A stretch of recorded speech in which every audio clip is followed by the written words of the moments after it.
So hello everyone, कैसे हैं आप लोग। आज का जो हम टॉपिक ले रहे हैं वो ले रहे हैं past indefinite versus present perfect. अच्छा, मैंने इन दोनों में ही क्यों डिफरेंस लेना ज़रूरी समझा, क्योंकि देखो जो पास्ट टेंस होता है, कोई भी सेंटेंस होता है वो पास्ट टेंस में आएगा या फिर वो प्रेजेंट परफेक्ट में आएगा। इन दोनों में बेसिकली कन्फ्यूजन चलता है। तो इस चीज़ को देखने के लिए क्या करते हैं, अंतर देखते हैं।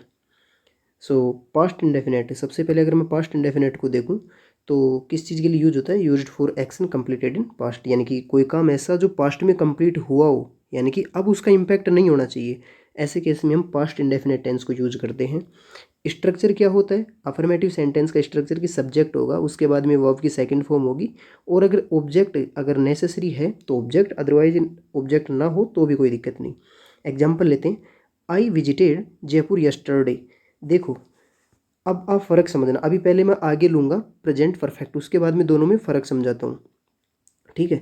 तो स्ट्रक्चर अगर नेगेटिव सेंटेंस हो तो स्ट्रक्चर क्या हो जाएगा, सब्जेक्ट हो जाएगा, उसके बाद में हेल्पिंग वर्ब इसमें डिड लग जाएगी, उसके बाद में नॉट, और नॉट के बाद में V1। अच्छा, अब V1 क्यों, देखो यहाँ पे हेल्पिंग वर्ब नहीं दी गई, इसलिए मैन वर्ब की सेकंड फॉर्म, दुनिया में एकमात्र ऐसा टेंस होता है जहाँ पे मैन वर्ब की सेकंड फॉर्म यूज होती है, और वो है आपका पास्ट इंडेफिनेट का अफर्मेटिव सेंटेंस।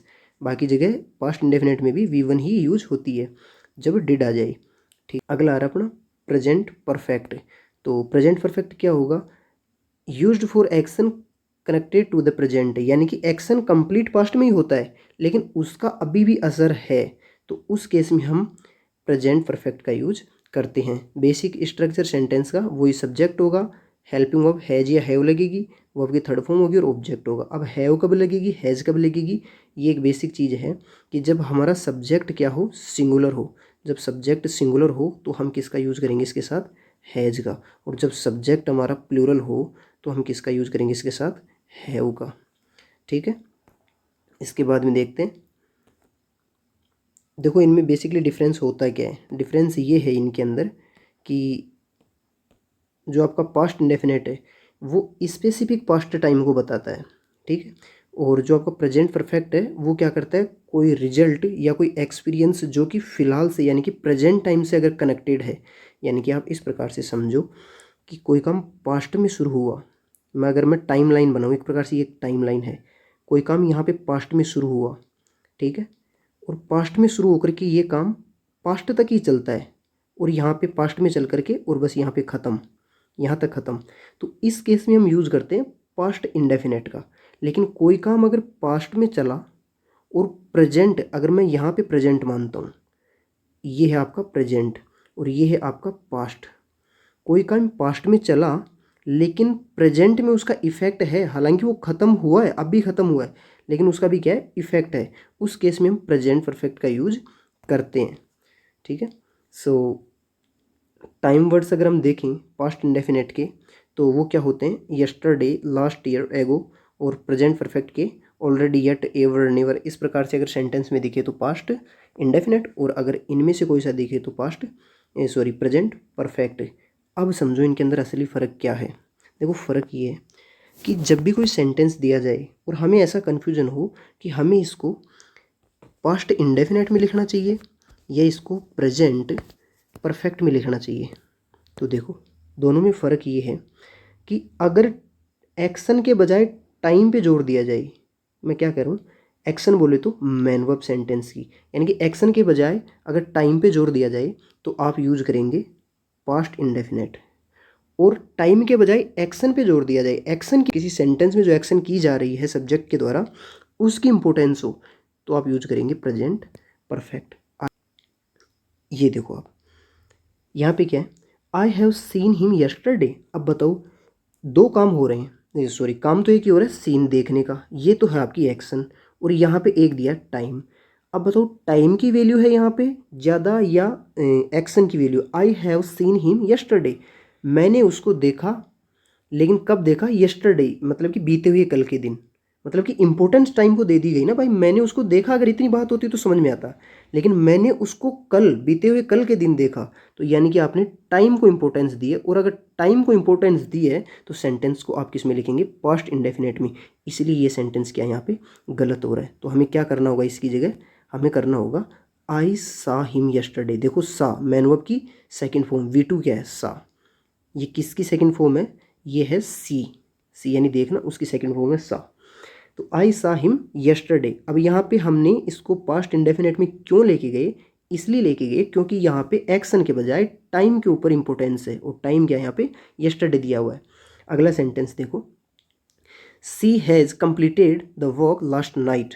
तो देखो फिर से सी हैज़ कंप्लीटेड, अब उसने काम तो कंप्लीट किया है, लेकिन कब कंप्लीट किया, लास्ट नाइट। फिर से टाइम की इंपॉर्टेंस दे दी। अगर टाइम की इंपॉर्टेंस नहीं देता तो ठीक था कि she has completed the work, यहाँ तक ठीक था, लेकिन टाइम को इंपॉर्टेंस दी जा रही है कि उसने काम कंप्लीट किया है, और कब कंप्लीट किया, लास्ट नाइट को कंप्लीट किया था।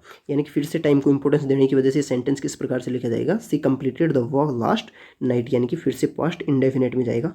मैं फिर से रिपीट करता हूँ कि जब एक्शन के बजाय टाइम को इंपॉर्टेंस दी जाए तो आप पास्ट इंडेफिनेट का यूज करें, और जब एक्शन को इंपॉर्टेंस दी जाए तो आप किसको यूज करेंगे, प्रेजेंट परफेक्ट को।